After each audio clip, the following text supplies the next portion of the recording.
ada beberapa kegalauan di dalam masyarakat bahwa bisa enggak kita itu mengubah, nah, kalau ini istilahnya mungkin menantang, ayo mengubah nasib.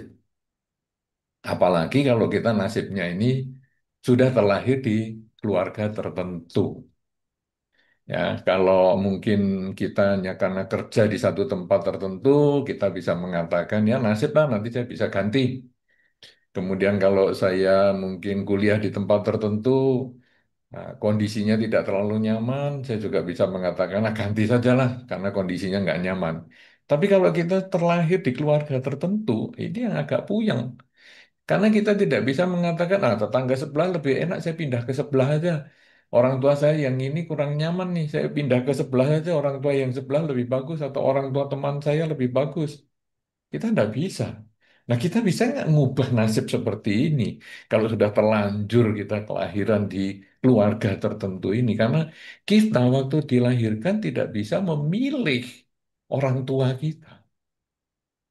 Kalau Bodhisattva Siddhartha Gautama di dalam kisahnya, beliau bisa memilih. Saya lahir mau di keluarga Raja Sudodana. Ya, ibunya Ratu Maya, saya bisa milih nih. Tetapi kalau kita pada umumnya, tahu-tahu ya sudah ada di kandungan ibu kita yang ini. Tahu-tahu ya ayah kita ya itu, keluarga kita ya ini, kakak adik kita ya itu, sepupu kita ya ini. Jadi kita puyeng juga. Nah, kemudian di dalam Dhamma disampaikan bahwa ini sesungguhnya adalah memang bagian yang kita tidak bisa pilih karena ini adalah karma yang melahirkan kita. Karena satu dan lain hal kita itu terlahir di keluarga tersebut. Atau kalau mungkin kita membahas contoh kita ya, karena satu dan lain hal kita itu terlahir di keluarga kita itu. Mungkin ada kesamaan-kesamaan tertentu. Misalnya kesamaan watak misalnya. Jadi saya dari kehidupan yang sebelumnya memang pemarah sekali, maka saya bisa lahir di lingkungan yang memang keluarganya pemarah. Saya adalah orang yang di kehidupan sebelumnya itu penuh welas asih, kasih sayang, maka saya akhirnya lahir juga di keluarga yang penuh welas asih, kasih sayang, sehingga dari kecil saya juga dididik untuk menyayangi makhluk lain. Nah, itu apa? Karena karma lampaunya. Jadi kita memang sudah terlahir di lingkungan tersebut karena akibat karma. Dan lebih luar biasa lagi, karma bukan hanya sekedar melahirkan, kalau istilahnya tadi kita sebut ini kita terlahir nggak bisa milih itu karena karma kita, kesamaan karma. Lebih luar biasa lagi, karma itu mendukung kelahiran kita. Jadi tadi kita sudah terlahir di orang tua tertentu, kakak adik tertentu, lingkungan tertentu, ini didukung lagi. Yang baik didukung tambah baik, yang buruk didukung juga untuk tambah tidak baik. Misalnya apa ini? Misalnya saya di kehidupan sebelumnya penuh welas asih, cinta kasih tadi. Kemudian saya bisa lahir di lingkungan keluarga yang memang penuh welas asih dari kecil.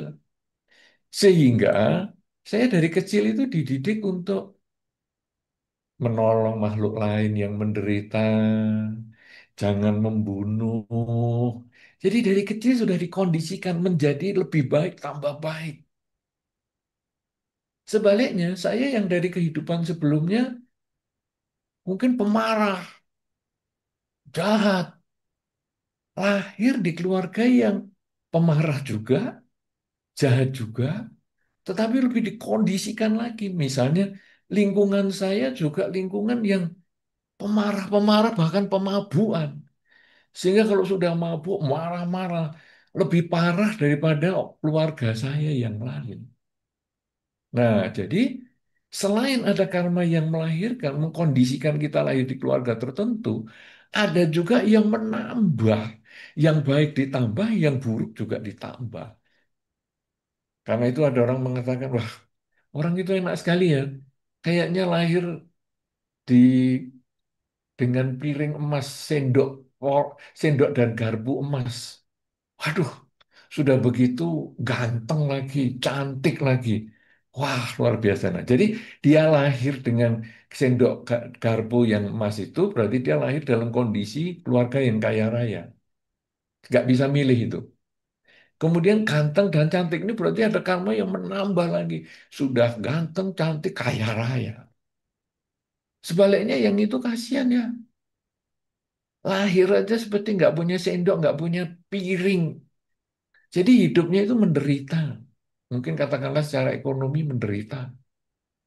Sudah gitu, wajahnya yang nggak ganteng-ganteng banget. Nggak cantik-cantik banget. Malah kayaknya ada kekurangan juga. Dia punya kebutuhan khusus. Wah, jadi ini menambah lagi yang sudah buruk ditambah lagi sampai kita ngomong kasihan ya, kasihan dia penderitaannya. Nah, tetapi itu kita tidak bisa mengatakan ya sudahlah memang nasibnya seperti itu. Can we challenge fate? Gak bisa lah, ini sudah lahirnya begitu, sudah lagi fisiknya tambah seperti itu. Ternyata di dalam pemahaman tentang karma yang ada di dalam Dhamma, kita tidak berhenti sampai di dua hal itu saja. Ada karma yang memperbaiki atau yang mengurangi karma yang sedang jalan tadi. Jadi kalau tadi yang bagus, lahir di keluarga kaya, ganteng, cantik, ditambah lagi lingkungannya juga bagus misalnya. Tapi ada nanti yang mengurangi kebagusan semua ini. Sebaliknya tadi yang lahir di keluarga yang tidak mampu, fisiknya juga kurang kurang bagus, punya kebutuhan khusus misalnya, ini juga nanti ada karma yang bisa mengurangi kesulitan itu. Jadi sudah naik-naik banget, tapi bisa diturunkan. Yang turun sampai rendah, nanti bisa naik. Nah, jenis yang ketiga ini, itu betul-betul tergantung pada diri sendiri. Kalau yang pertama kita nggak bisa milih. Saya milih orang tua ini nggak bisa, saya milih yang kaya nggak bisa, saya milih orang tua yang ganteng, pintar nggak bisa. Ya sudah seadanya ini. Keluarga saya juga nggak bisa milih ini keluarga ini ya seadanya itu. Kemudian lingkungan tertentu saya juga nggak bisa milih. Itu yang mendukung tadi. Ya, saya sudah nggak bisa milih lagi. Tapi jenis yang ketiga, itu pilihan saya. Saya mau terus bahagia dengan kekayaan saya, dengan fisik saya yang bagus, dengan lingkungan saya yang bagus. Saya ingin terus bahagia, atau saya malah melakukan kesalahan sehingga berpotensi untuk jatuh. Saya yang sedang menderita, keluarga saya juga memang tidak mampu-mampu banget, fisik saya juga punya kelemahan. Apakah saya akan mendiamkan itu sehingga saya makin tenggelam, atau saya justru akan punya sikap challenge the fate untuk meningkatkan nasib kita menjadi lebih baik. Nah, inilah yang ketiga, yaitu perbuatan kita. Di dalam Dhamma, perbuatan itu hanya ringkas sekali yang ada di dalam Dhammapada dikatakan intinya adalah kurangi kejahatan, tambah kebaikan, sucikan pikiran. Sudah itu saja yang dikerjakan. Kurangi kejahatan. Kita sebetulnya pada dasarnya itu tahu yang disebut kejahatan. Contoh yang paling sederhana. Anda tertarik dengan HP teman Anda. Kemudian Anda mau ambil HP teman Anda itu, mau bawa pulang maksudnya. Anda tahu itu perbuatan tidak benar. Maka untuk melakukan itu, Anda menoleh ke kanan dan menoleh ke kiri dulu. Kira-kira ada orang nggak? Kalau ada orang, saya nggak berani ambil tuh. Oh, nggak ada orang. Ambil. Jadi kita tahu itu perbuatan tidak baik. Kemudian, itu yang lebih sederhana lagi adalah kata-kata. Kalau kita kata-katanya itu tidak baik, jelek, dan lain sebagainya, itu kalau ngomong biasanya pelan. Sini-sini saya kasih tahu. Pelan. Kenapa? Karena kita tahu tidak baik. Mungkin menjelekkan orang. Sudah bisiki. Dia itu ya jahat gini, gini. itu kita pelan. Tapi kalau kita melakukan perbuatan baik, tidak perlu noleh kanan, noleh kiri, kita langsung berbuat baik. Misalnya kita di aula Buddhist Fellowship ini menemukan HP misalnya, yang ketinggalan di belakang misalnya, atau menemukan di toilet misalnya. Kemudian kita langsung bawa HP ini, langsung kita malah teriak, "Hei, HP-nya siapa nih? Ketinggalan tadi di toilet, atau ketinggalan itu di belakang. Ayo, nih HP-nya siapa?" Karena kita berbuat baik, kita berani ngomong, berani suara keras. Demikian pula kalau kita memuji teman kita. Tadi kalau kalau kita mengkritik ataupun membicarakan kejelekan orang, kan kita bisik-bisik. Tapi kalau kita membicarakan kebaikannya orang, kita berani ngomong terus terang. Juga bahkan di depan orangnya. Kamu tahu nggak teman saya itu baik sekali. Ini. Teman saya yang ini. Aduh, kalau minggu ngajak ke wihara rajin banget ini. Wih, saya kalau nggak diajak dia, saya nggak kenal agama Buddha misalnya. Kita dengan keras suara lantang, kita bisa memuji orang. Karena kita mengucapkan yang baik. Jadi, dalam diri kita sebetulnya kita tahu itu perbuatan baik, maka kita bisa menyuarakan dengan keras dan melakukan dengan tanpa ragu. Tapi kalau kita tahu itu perbuatan buruk, tidak berani bersuara keras, tidak berani melakukan dengan terus terang. Jadi kita tahu ukuran baik dan buruk itu. Maka yang tadi dibacakan yang dipimpin oleh Bro Richard tadi adalah Pancasila Buddhis. Sebetulnya itu standar dasar. Tidak membunuh, tidak mencuri, tidak berzina, tidak bohong, dan tidak mabuk-mabukan itu. Karena kalau kita melakukan itu, biasanya pasti kita itu noleh kanan, noleh kiri. Apalagi hanya sekedar tempuk tangan nyamuk saja. Mungkin di Dhamma Hall itu Anda harus toleh kanan kiri dulu. Ada orang nggak? Kalau nggak ada orang, baru nepuk nyamuk. Tapi kalau melepas nyamuk, kita santai aja. Lepaskan, nggak perlu toleh kanan dan toleh kiri. Nah, saudara-saudara, ini sebetulnya kurangi kejahatan, tambah kebaikan. Berarti kita sudah tahu yang baik dan tambah yang buruk, kita lakukan yang baik terus. Yang baik lewat pikiran, yang baik lewat ucapan, yang baik lewat perilaku. Kita tahu itu langsung lakukan. Jangan ditunda, karena umur itu tidak pasti. Hidup itu pasti. Saat ini kita hidup. Tapi apakah bisa sampai sore nanti? Hidup. Belum tentu. Di dalam Dhamma disampaikan, orang yang bisa melihat matahari pagi, belum tentu dia bisa melihat matahari tenggelam. Orang yang melihat matahari tenggelam hari ini, belum tentu besok bisa melihat matahari terbit. Karena hidup ini pasti, tapi hidup itu tidak pasti. Kematian itu yang pasti. Saat ini saya hidup, pasti hidup. Tapi sampai kapan saya hidup, saya nggak tahu. Jadi hidupnya sendiri tidak pasti. Kematian itu yang datang, itu pasti. Nah, jadi kita kurangi kejahatan. Jangan berbuat buruk lah. Nanti daripada kalau nanti sore saya mati kan saya nambahi karma buruk. Sudah, kita perbuat baik saja. Terus-terusan. Dengan pikiran, dengan ucapan, dan dengan perilaku. Sehingga kalau nanti sore mati atau besok pagi mati, saya sudah siap melakukan yang terbaik. Nah, kurangi kejahatan tambah kebaikan. Sucikan pikiran. Kita ngurangi kejahatan tambah kebaikan itu kalau hanya ucapan dan perilaku itu mudah. Karena asal kumpul dengan orang, Anda kumpul aja di Dhamma Hall ini. Maka omongan Anda yang jelek-jelek mungkin bisa berkurang karena Anda tahu itu omongan jelek. Anda omongan baik-baik, Anda bisa lakukan itu karena Anda tahu itu perbuatan baik. Perilaku juga gitu. Karena perilaku buruk, maka Anda ketika kumpul dengan teman, Anda tidak berani melakukan. Perilaku baik dengan teman, maka akhirnya Anda bisa lakukan dengan bebas, dengan terbuka. Jadi ucapan kita mudah mengendalikan supaya melakukan yang baik, mengucapkan yang baik. Perilaku kita bisa mengendalikan asal mau usaha untuk melakukan yang baik. Tapi pikiran ini susah. Kita bisa tersenyum walaupun pikiran mengatakan, sebetulnya kamu ini menjengkelkan, tapi sudahlah saya masih membutuhkan kamu bersenyum. Perilaku juga gitu, padahal kita melakukan kebaikan. Tapi kadang pikiran kita jelek. Ini kalau nggak ada orang, saya juga nggak mau bantu-bantu dia. Tapi ya sudahlah, banyak orang, kita bantu aja.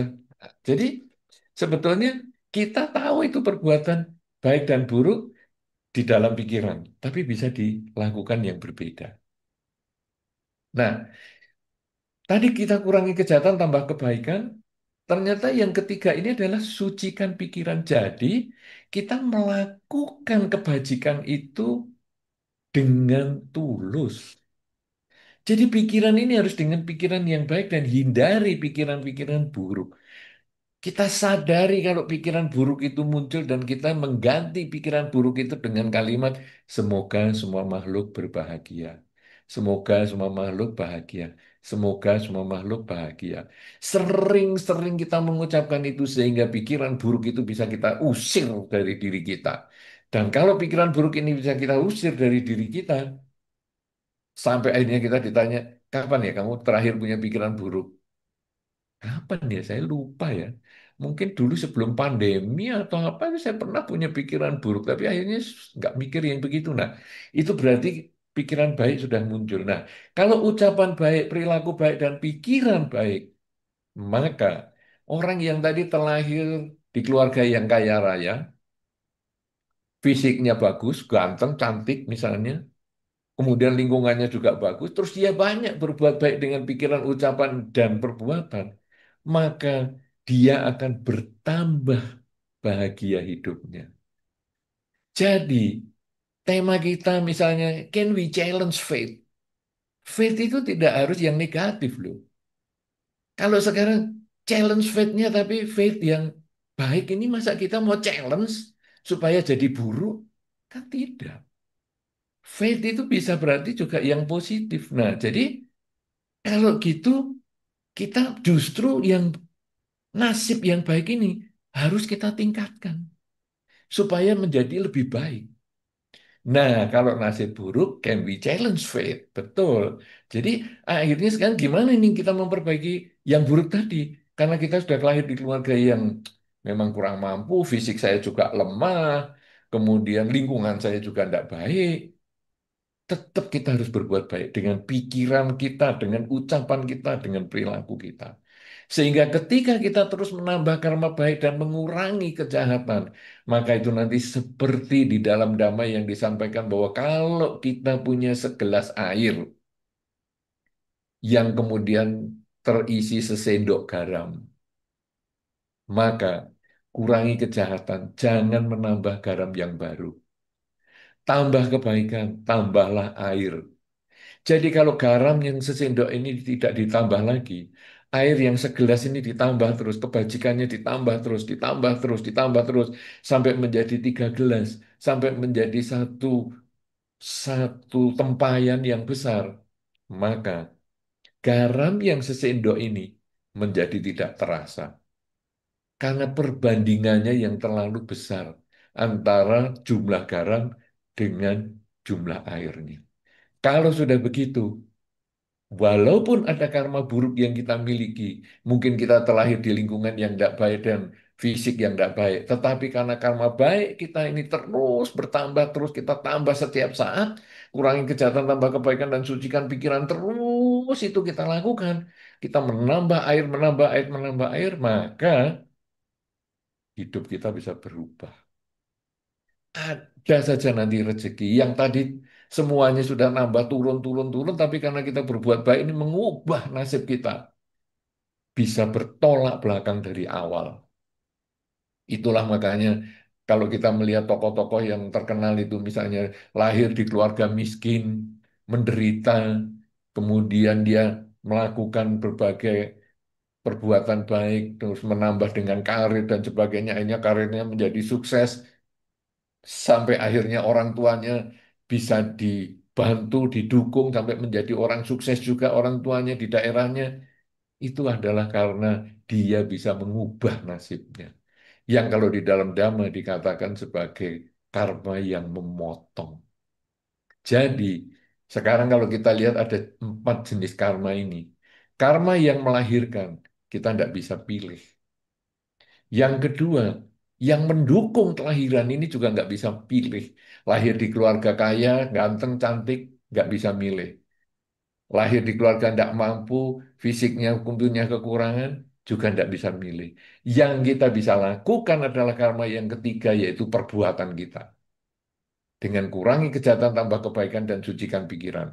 Pada saat kita melakukan itu, maka yang tadi lahir di keluarga yang kaya dan fisik yang bagus, dia akan tambah hidupnya bahagia. Sebaliknya, yang lahir di keluarga tidak mampu, kemudian fisiknya lemah, tapi dia yang banyak berbuat baik, maka dia bisa mengubah nasibnya, berubah total. Inilah yang disebut dengan karma yang memotong.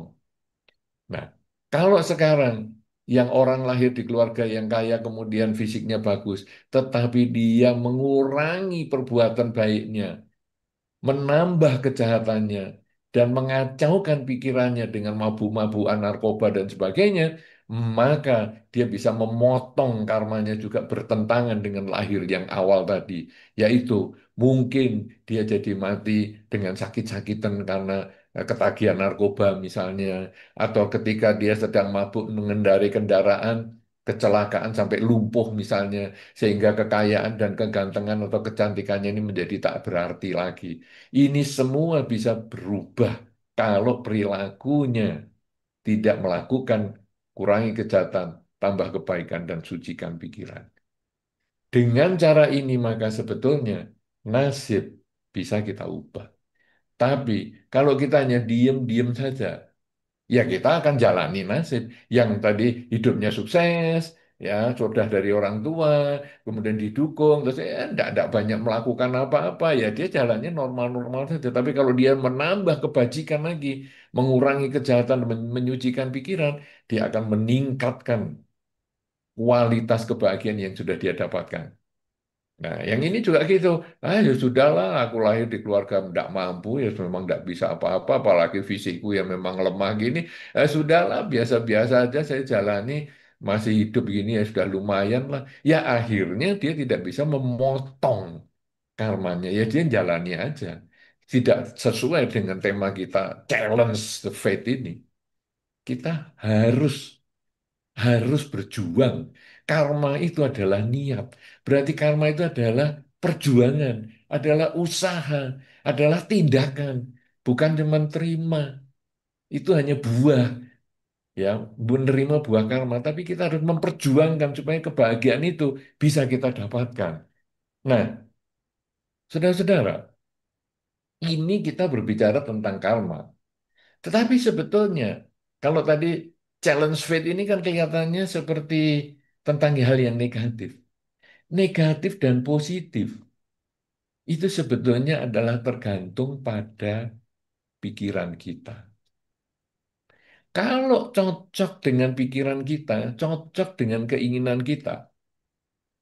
kita menganggap itu positif.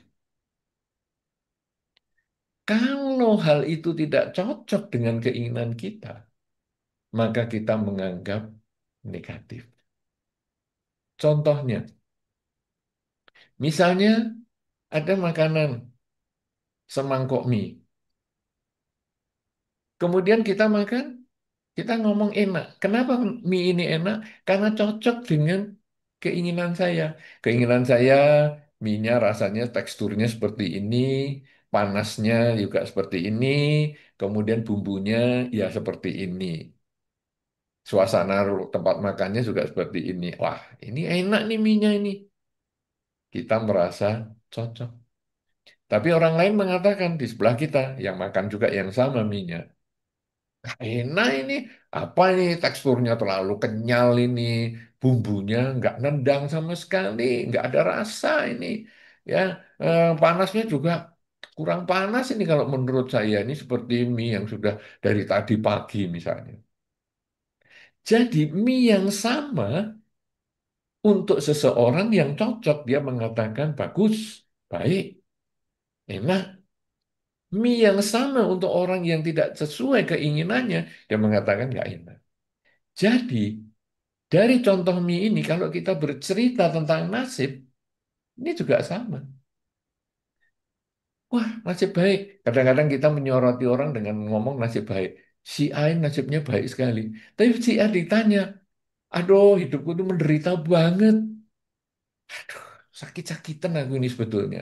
Kita memandang dari sudut yang berbeda. Dia kalau orang kaya mobilnya bagus ini bahagia ya. Dia nggak merasa itu. Dia merasa saya sakit-sakitan. Nggak enak. Sebaliknya kita juga melihat orang lain. Kasihan tuh hidupnya menderita. Dia mengatakan, enggak. Saya happy kok. Rumah tangga saya bahagia. Jadi, sebetulnya nasib itu juga tergantung pola pikir. Kita tidak bisa mengatakan bahwa nasib baik, nasib buruk itu hal yang objektif. Nasib baik dan nasib buruk itu sebetulnya hal yang subjektif. Sehingga kalau si subjek bisa mengubah pola pikir, maka nasib buruk bisa menjadi baik, nasib baik bisa menjadi buruk. Tergantung cara berpikir. Loh, nasib baik kok bisa jadi buruk? Misalnya apa nih? Misalnya untung 5 juta rupiah. Lalu dia mengatakan, aduh kita ini biasanya untungnya 100 juta, kok sekarang jadi cuma 5 juta. Ah, payah nih kerja begini nih, untungnya nggak ada nih kalau cuma 5 juta seperti nggak ada untung sama sekali. Keuntungan 5 juta bisa menjadi tidak untung, bisa menjadi tidak baik. Karena cara berpikir, biasanya saya 100 juta, sekarang tinggal 5 juta. Lebih baik nggak untung lah. Sebaliknya ada orang yang rugi 5 juta. Kemudian dia mengatakan, eh untung ya, rugi kita cuma 5 juta nih. Wah, daripada kemarin saya bayangkan rugi saya ini kita ini ruginya bisa 10 juta. Ternyata cuma 5 juta ya. Untung lah masih ruginya 5 juta. Rugi 5 juta itu katanya untung. Tadi yang untung 5 juta katanya rugi. Ini kan sesuatu yang jelas itu karena cara berpikir. Nah, dengan kita memperbaiki pola pikir, kita bisa membuat hidup ini penuh kebahagiaan. Dengan kata untung itu saja tadi sederhana aja. Untung ya, ruginya cuma 5 juta, nggak 10 juta. Itu membuat kita sudah cara berpikirnya menjadi lebih bagus.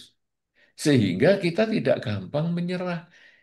Kita lebih gampang bersyukur pada yang kita miliki dan tidak menyesali yang hilang. Yang hilang 5 juta. Tetapi kita mensyukuri bahwa masih untung tidak sampai 7 juta atau 10 juta.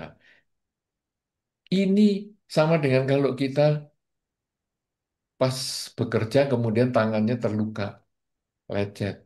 Kadang-kadang kita stres karena lecetnya ini. Kita tidak mensyukuri bahwa sepanjang tubuh kita yang lain ini utuh, baik, sehat. Nah, jadi kita akan mengatakan untung ya yang lecet cuma di sini, sisanya yang lain masih sehat. Dengan cara seperti itu, hidup kita menjadi lebih baik. Jadi, can we challenge fate? Bisa dengan hanya sering mengubah kata untung. Dengan sering mengucapkan kata untung ini membuat nasib kita juga bisa berubah menjadi selalu baik. Apalagi kalau kita dengan menambah kebajikan, sengaja menambah kebaikan dengan pikiran, dengan ucapan, dengan perbuatan, karena mengingat kata-kata di dalam Dhamma tadi, kurangi kejahatan, tambah kebaikan, sucikan pikiran. Maka kalau karma baik itu seperti air yang tadi saya sampaikan, karma buruk itu seperti garam, kita tadi disarankan untuk misalnya jangan menambah garam. Ya, jangan tambah. Tambahlah air sebanyak-banyaknya. Sehingga nanti garam yang sesendok yang sudah tidak bisa dikeluarkan itu akhirnya menjadi tidak terasa. Nah, ini untuk orang yang hidupnya menderita seperti garamnya itu banyak. Yaitu sehingga terlahir di keluarga tertentu, dengan saudara tertentu, ya kemudian juga lahir di dalam lingkungan ataupun di eh, alam ataupun tempat yang mungkin kadang kena bencana alam, kemudian kena peperangan dan lain sebagainya. Kadang kita sudah tidak bisa milih, tapi dengan melakukan banyak kebajikan, menambah air terus, maka garam yang sedikit itu menjadi tidak terasa. Nah, sebaliknya yang tadi contoh orang yang lahir di keluarga yang sukses, fisiknya bagus, itu sepertinya airnya sudah banyak. Nah, kalau dia mabuk-mabukan, dia memilih lingkungan yang tidak baik karena dia punya kekayaan yang mencukupi sehingga banyak orang yang mendekat ke dia, dia seperti nambah garam, nambah garam. narkoba, nambah garam. Sehingga hasilnya air yang dia miliki itu menjadi sangat asin. Lah itulah dia. Tyler kena narkoba, nabrak, kecelakaan, cacat, dan malah mungkin vegetatif. Jadi dia sudah menjadi seperti pohon yang sudah tidak bisa ngapa-ngapa, cuma di tempat tidur 15 tahun misalnya. Yang hanya makanan ya dikasih dari saluran, nafas ya mungkin dikasih dari saluran, hilang gantengnya, tidak bermanfaat kekayaannya. Kenapa? Karena dia nambah garam, nambah garam, nambah garam. Coba kalau dia tetap kurangi kejahatan. Garamnya ini sedikit, tapi sudah jangan nambah lagi. Air kamu sudah banyak, tambah lagi air, tambah lagi, tambah lagi. Maka dia bisa mempertahankan kebahagiaannya itu untuk waktu yang lama. Kalau sudah begini, maka nasib yang dia miliki ini bisa ditingkatkan menjadi lebih baik. Karena dia punya nasib baik. Tidak perlu di-challenge untuk menjadi sebaliknya, tetapi justru di-challenge untuk ditingkatkan supaya dia makin baik. Sedangkan kalau yang nasibnya tidak baik, nah inilah yang perlu di-challenge supaya nasibnya bisa menjadi baik. Dan siapa yang bisa men-challenge adalah diri sendiri. Bagaimana cara men-challenge-nya? Bagaimana cara mengubahnya? Menantang nasib ini adalah dengan satu prinsip saja, mengurangi kejahatan, menambah kebaikan, dan menyucikan pikiran. Karena pada dasarnya kita tahu hal yang buruk dan kita tahu hal yang baik. Karena kalau kita mau melakukan, pasti kalau yang buruk terutama kita selalu mencari aman supaya nama baik kita tidak tercemar dengan menengok kanan dan kiri. Kalau sudah tahu ukurannya seperti itu, apalagi sudah dijelaskan tadi di dalam pembacaan sila, tidak membunuh, mencuri, berzina, bohong, dan mabuk-mabukan, maka itu dilakukan di dalam kehidupan sehari-hari, maka apapun nasib hidup kita pada saat ini, kalau yang baik akan bertambah baik.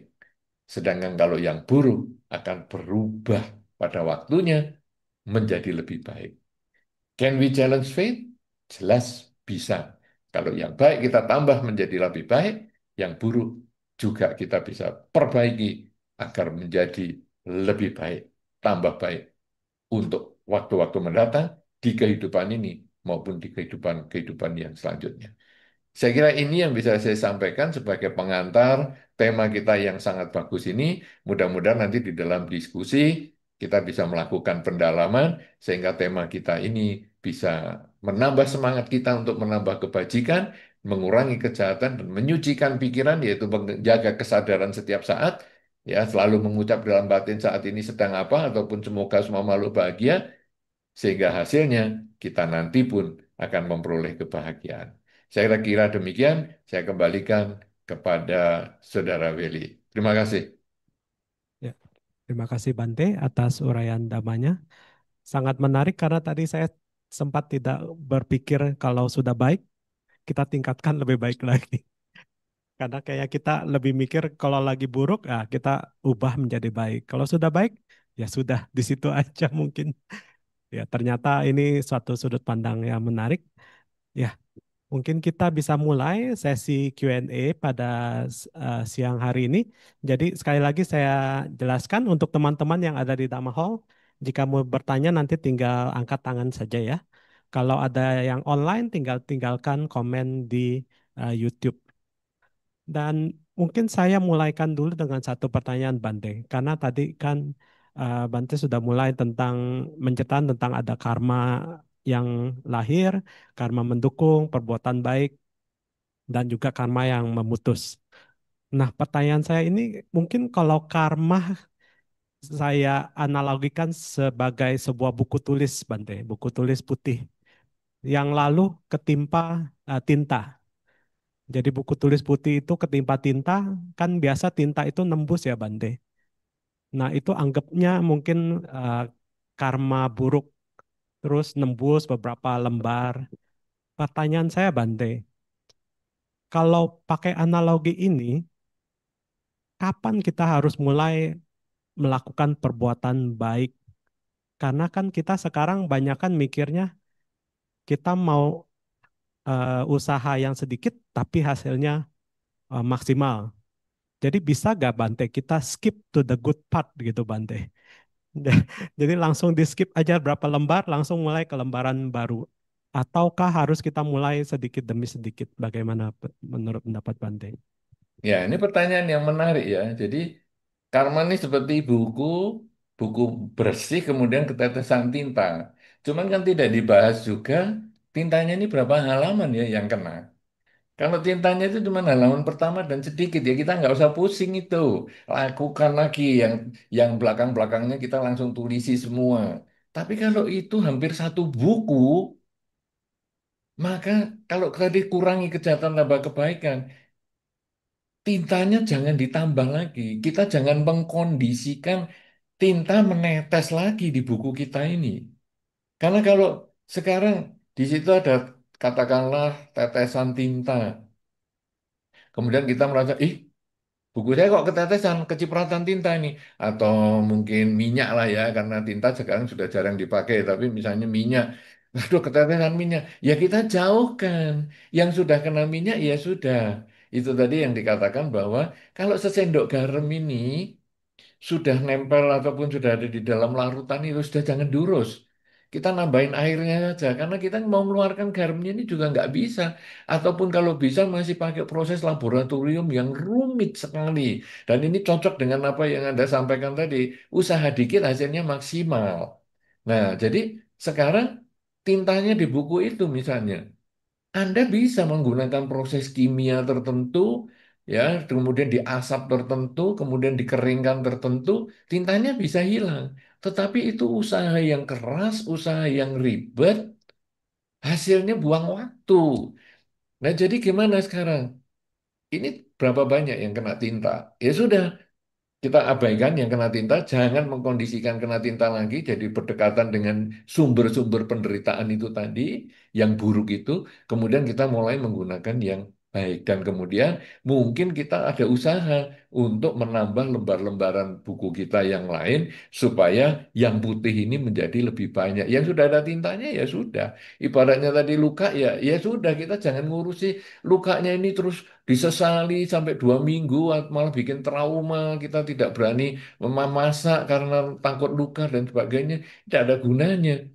Sudah kita mensyukuri bahwa kita masih punya tubuh yang utuh, kemudian ini ya dibalut secukupnya, dan kemudian hindari penyebab itu supaya di masa depan tidak terulang lagi. Jadi menjadikan pengalaman kita sebagai evaluasi untuk tidak diulang yang buruk dan ditingkatkan untuk yang baik.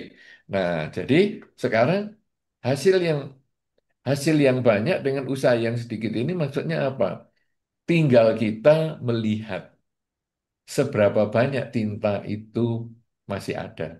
Dan kemudian yang ternoda itu, buku yang ternoda tinta itu, seberapa banyak itu yang perlu dilihat dulu.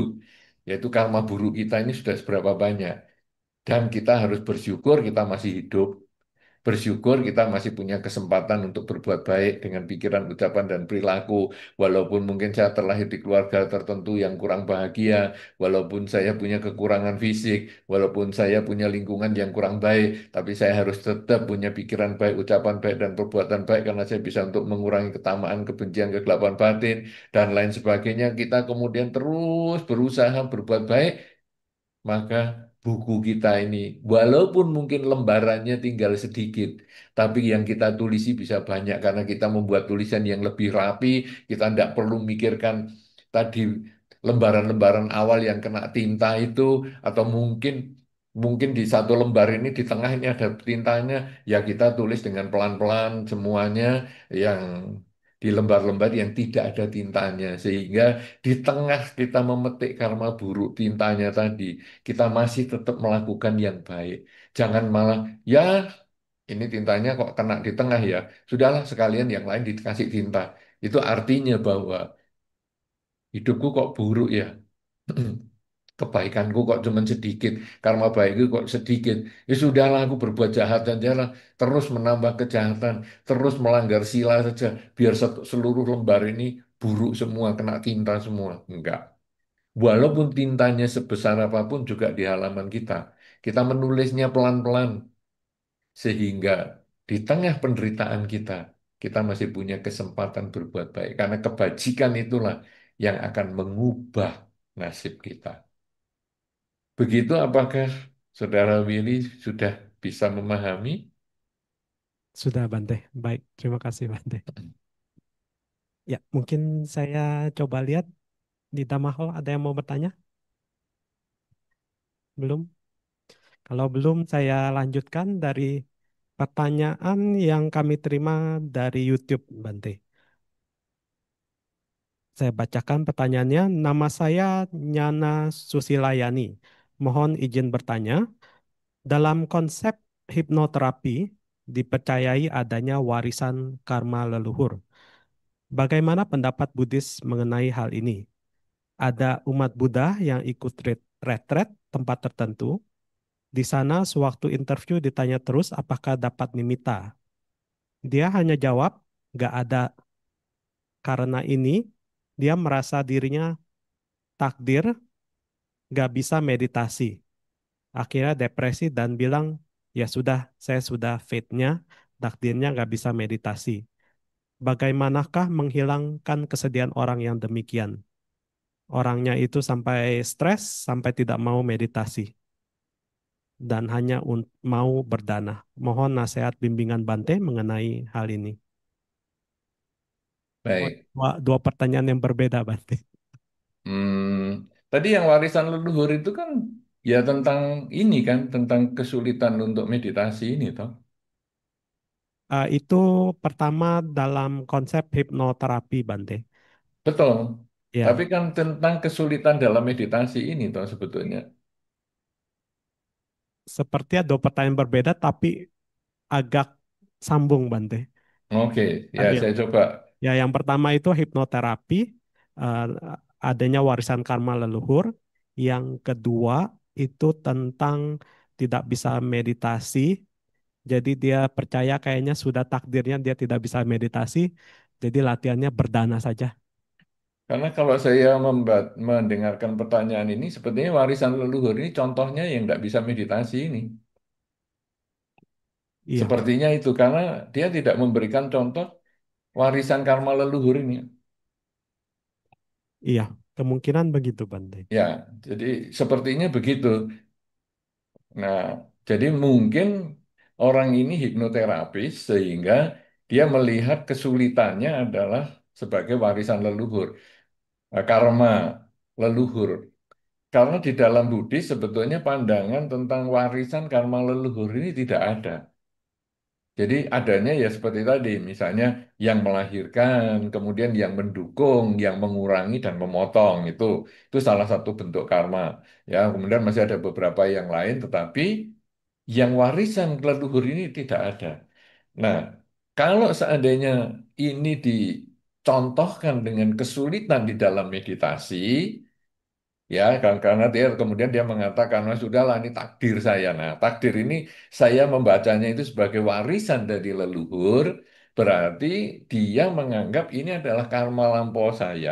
Nah, warisan leluhur ini atau warisan karma leluhur ini berarti seperti karma lampaunya, itu malah masuk akal. Jadi itu karma lampau. Jadi bukan leluhur artinya warisan kakek karma kakek saya. Tidak seperti itu. Mungkin kalau ini sudut sudut saya membaca ataupun saya memahami secara makna yang letterleknya ya. Misalnya warisan karma leluhur berarti saya ini hidupnya menderita karena dulu kakek saya jahat. Nah, itu tidak ada. Itu warisan karma leluhur. Jadi karena kakek saya jahat, maka saya kemudian hidup saya menderita. Ya inilah buah karma kakek saya ini jatuh ke saya. Enggak, karena karma itu adalah milik pribadi. Siapa yang menanam, dia yang akan panen. Kakek saya yang menanam, maka kakek saya yang akan panen. Entah di kehidupan dia atau di kehidupan-kehidupan selanjutnya. Nah, tapi kok saya kok merasakan panenannya? Yaitu karma buruk saya kok juga berbuah dulu itu kakek saya suka membunuh tikus. akhirnya di kehidupan ini rumah saya banyak tikus. Apakah ini warisan karma leluhur? Bukan. Saya punya karma buruk juga yang berhubungan dengan tikus di kehidupan yang lampau, dan sekarang saya terlahir di kondisi yang sama, yaitu yang berurusan sama tikus. Jadi sendiri-sendiri. Nah, kakek saya gimana? Kakek saya itu nanti akan lahir sesuai dengan karmanya lagi di tempat yang berbeda. Itu kalau saya melihat secara bahasa yang letterless ataupun yang bahasa yang apa adanya tentang warisan karma leluhur. Gara-gara kakek saya berkacamata, maka ayah saya juga berkacamata dan saya juga berkacamata. Jadi DNA kita ini berkacamata dan keturunan saya juga berkacamata. Ini warisan leluhur. Wah, kok kita punya DNA yang sama? Ini kan berarti warisan karma leluhur. Kita yang dulunya di kehidupan sebelumnya mungkin punya masalah dengan mata, maka sekarang kita memilih karma yang cocok karena kecocokan karma, kita lahir di lingkungan orang yang punya problem dengan mata. Nah, seolah-olah kita keturunan dari leluhur, punya kekurangan DNA-nya, DNA di mata. Tapi ternyata sebetulnya kalau menurut karma dia tidak. Demikian pula sakit jantung. Dulu orang tuanya sakit jantung nggak? Wah, hati-hati loh kamu potensi. Ya, demikian pula kanker. Nah, dulu orang tuanya kanker nggak? Wah, ini berpotensi ini.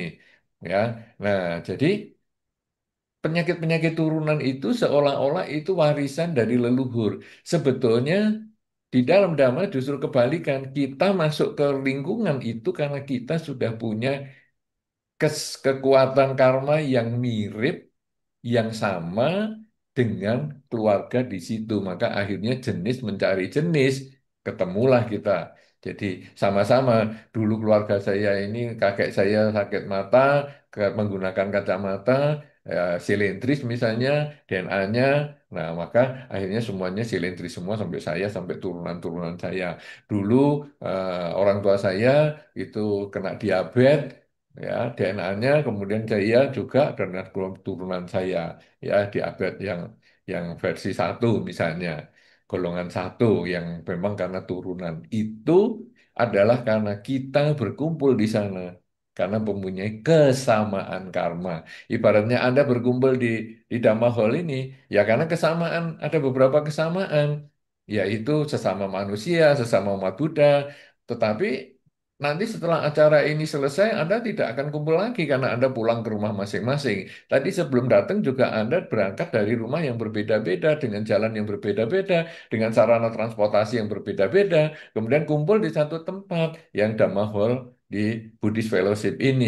Kemudian nanti selesai acara, kita akan pulang semua masing-masing ke rumahnya sendiri. Jadi ini hanya kesamaan karma. Anda di Buddhist Fellowship ini, di Dhamma Hall-nya, itu hanya kesamaan karma.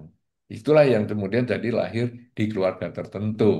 Itu menurut pandangan di Buddhis ya. Nah, kalau sekarang kemudian dalam meditasi misalnya, ada orang mengatakan, waduh sulit ya saya meditasi. Apakah ini juga warisan leluhur? Artinya leluhur ini sekarang dari karma saya di kehidupan sebelumnya, saya tidak meditasi? Mungkin. Mungkin di kehidupan sebelumnya ini saya belum pernah meditasi. Maka di kehidupan ini sangat sulit sekali. Tapi tidak apa-apa. Karena di kehidupan ini saya menabung supaya di kehidupan selanjutnya saya masih punya kesempatan berlatih meditasi lagi, melanjutkan lagi. Nah, kalau orang ini kemudian sudahlah, tidak ada bahasa sederhananya, tidak ada mianya lah saya menjadi meditasi, sudah tidak ada nasibnya saya menjadi orang yang bisa meditasi, sudahlah saya banyak berdana sajalah. Dia keliru. Itu ibaratnya seperti orang sekolah. Kamu ini 2 tambah 5 saja kok nggak bisa-bisa sih. 2 tambah 5 masa nggak bisa? Dari kemarin belajar 2 tambah 5 nggak bisa. Iya saya memang bodoh, sudahlah saya nggak bisa sekolah. Loh ya kalau sudah nggak sekolah ya malah tambah bodoh dong. Justru sekolah itu supaya pinter. Supaya nanti 2 tambah 5 itu langsung tahu jawabnya. Demikian pula dalam meditasi. Ketika kita nggak bisa meditasi, ya justru kita latihan. Di kehidupan ini kita nabung. Sebaliknya ada orang yang meditasi sebentar, dia dulunya bukan Buddhis, kemudian dia latihan sebentar. setengah jam pertama dia latihan nggak pernah meditasi, loh kok langsung bisa? Wah, enak sekali ya. Nah, dia tabungannya sudah banyak. Di kehidupan-kehidupan sebelumnya dia sudah deposit demikian banyak sehingga di kehidupan ini dia tinggal pencet keluar semua tabungannya. Oh, dia langsung bisa meditasi dengan baik. Ingat, Pangeran Siddhartha bermeditasi mencapai kesucian itu karena tabungannya sudah banyak yang disebut dengan paramita itu. Bawana paramitanya kan sempurna. Nah, kita mungkin baru mulai sekarang. Sehingga hasilnya kita ini masih harus nabung lagi, nabung lagi, nabung lagi untuk beberapa kehidupan mendatang. Nah, jadi bagaimana nih menghilangkan kesedihan? Kita harus punya kata untung. Jadi untung masih di kehidupan ini sebagai manusia, kita mengenal dhamma dan berlatih meditasi. Jangan sia-siakan. Gunakan waktu ketika hidup tidak pasti, kematian itu pasti untuk berlatih meditasi semaksimal mungkin. Tapi aku nggak bisa itu belajar. Ya sudah belajar 15 tahun, baru 15 tahun, belum 17 tahun. Siapa tahu nanti tahun yang ketiga setelah hari ini bisa. Jadi kita terus latihan, latihan, latihan. Nah, nanti akhirnya bisa lah. Teman saya itu kok bisa? Ya karena dia sudah nabung dari kehidupan sebelumnya. Anak saya kok juga bisa baru bayi? Ya karena dia sudah nabung di kehidupan sebelumnya. Kamu baru mulai nyicil. Nabung sekarang. Kamu jangan iri sama orang yang punya account misalnya, loh kok dia punya 15 juta, aku kok dimasukkan setiap hari 100 ribu, 100 ribu, kok baru dapatnya 5 juta. Ya karena tabungan kita baru mulai, dia sudah nabung lebih awal. Ya kita terus jangan, sudahlah kalau gitu aku nggak usah nabung, percuma, cuman dapat 5 juta misalnya, tiap hari 100 ribu, ya selamanya nggak akan nambah. Nah dia kok enak? Ya karena dia selalu menabung. Ya jadi prinsipnya seperti itu sehingga jangan kita kemudian mengatakan ya memang kamu nggak bisa, tapi justru nggak bisa nggak apa-apa. Kita coba lagi, coba lagi.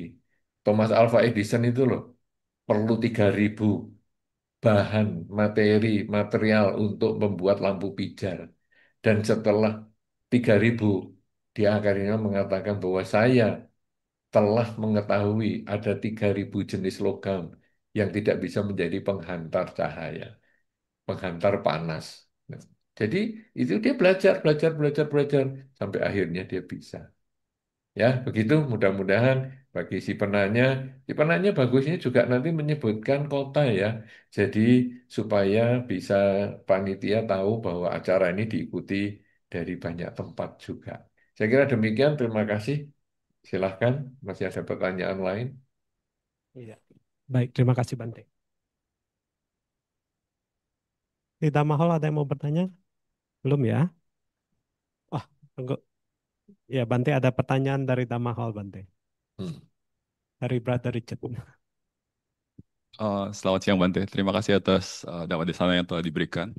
Kalau tadi kita lihat kan Bante menyarankan kita lebih ke arah membenah diri untuk challenging the fate itu. Pertanyaan saya, ketika kita sudah membenah diri, kadang kan kita kan rasanya manusiawi, kita juga mau mengubah orang-orang di sekitar kita gitu Bante. Misalnya tadinya, oh kita tidak mengenal dhamma, kita rasanya mau mengenakan dhamma, mengajak berdana dan lain-lain untuk orang tua dan keluarga kita. Tapi di satu sisi kan kita melihat bahwa rasanya susah mengubah orang lain itu, Bante. Jadi nasihat Bante seperti apa, Bante? Terima kasih. Baik,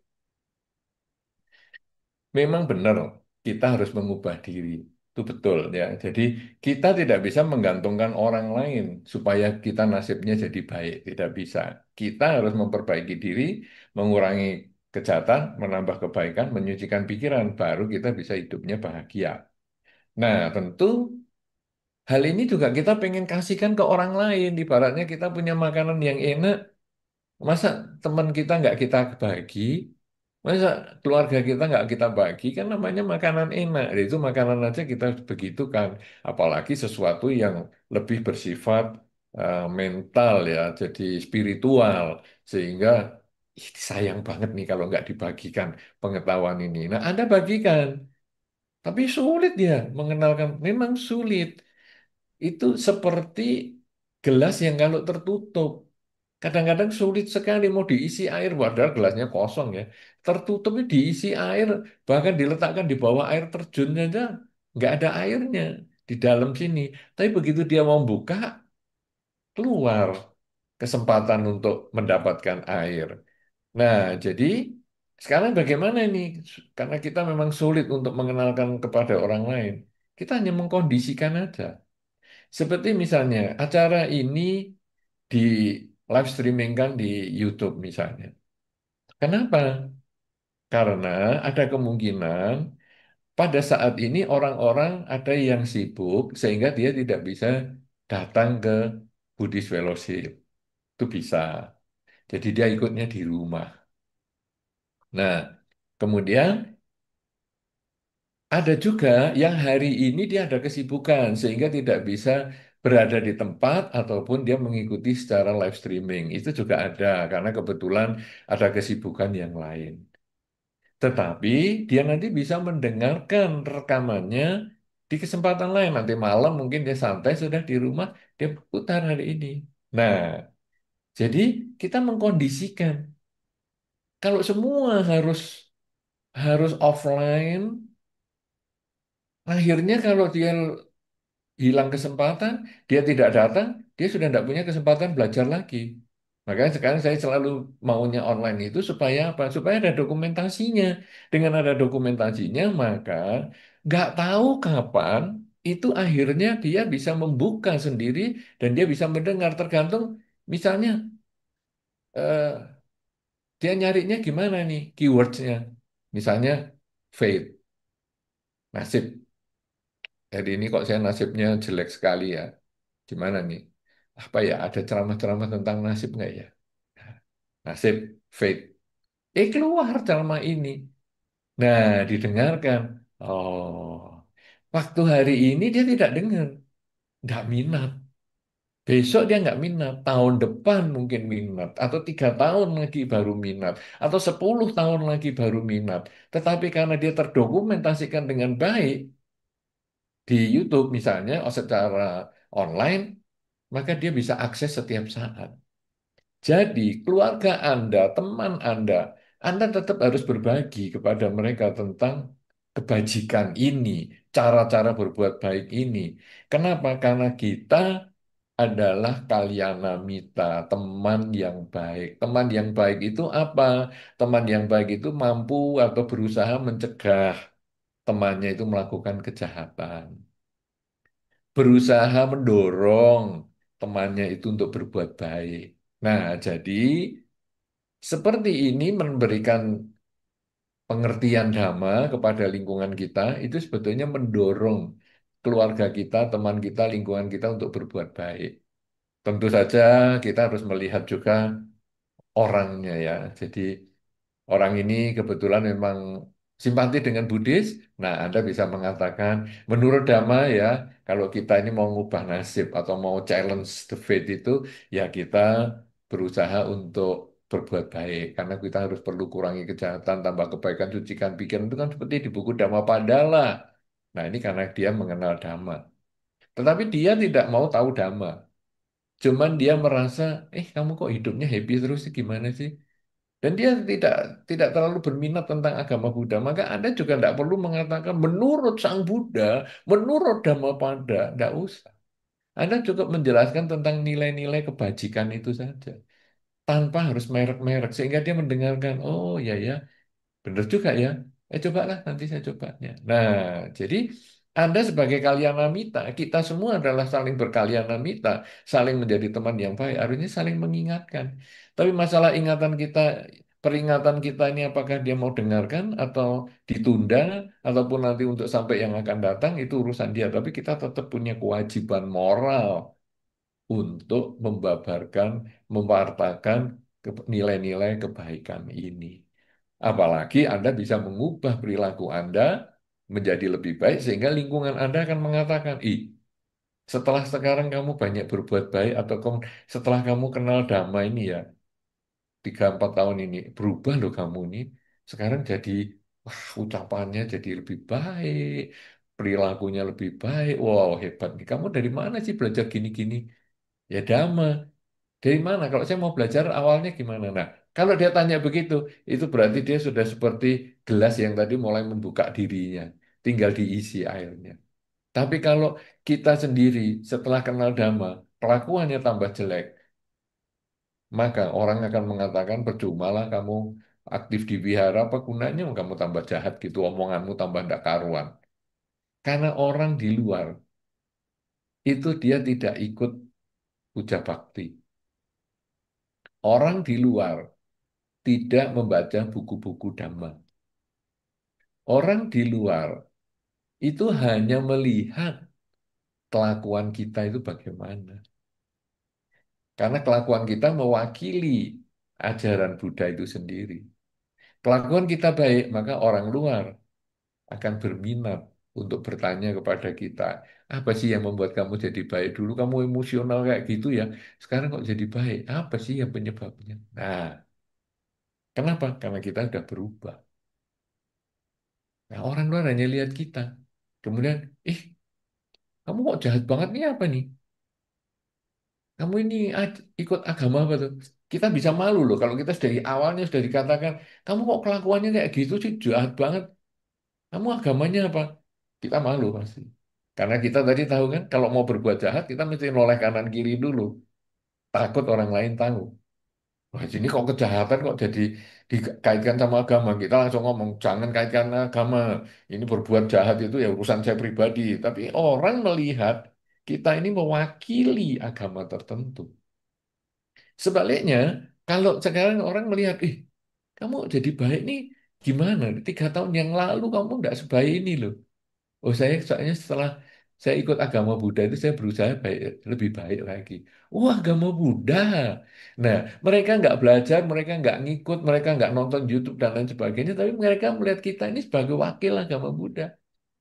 Jadi begitu kita dengan bangga mengatakan, karena ini kan kebajikan ya, beda sama tadi yang kejahatan, kita malu ngomong agama Buddha. Ah, saya cuma simpatisan aja, saya bukan Buddhis misalnya.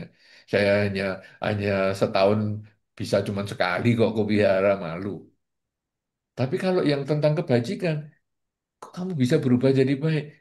Ajaran apa? Oh, aku agama Buddha, makanya aku diajari yang baik. Jadi kita bangga karena ini kebajikan. Nah, makanya walaupun sulit mengubah orang, mungkin kita tidak bisa mengubah si A. Tapi karena kita sering ngomong, mungkin teman-teman di sekitar si A itu yang akan mengingatkan, kamu ingat gak dulu dia itu ngomong begini-gini. Oh ya ya, bener juga tuh, bener juga bahwa kalau ngubah nasib tuh mestinya gini. Akhirnya dia juga pelan-pelan dia bisa berubah. Karena bagi kita umat Buddha, jumlah umat itu bukan yang harus kita urus. Ada umat pindah, umat masuk, pindah masuk Buddhis atau keluar dari umat Buddha, kita nggak mau terlalu pusing itu. Tapi bagaimana kita bisa menjadi orang yang baik? Apakah dia umat Buddha atau bukan? Yang penting dia bisa berbuat baik dengan pikiran, dengan ucapan, dan perilaku. Nah, kalau kita bisa memberikan informasi tentang kebajikan lewat pikiran, ucapan, dan perilaku, tanpa harus membuat dia beragama Buddha misalnya, tidak problem. Dan itu sangat membuat dia juga nyaman. Saya walaupun bukan Buddhis, tapi saya kenal ini enak loh, saya bisa belajar dan saya tidak harus jadi umat Buddha.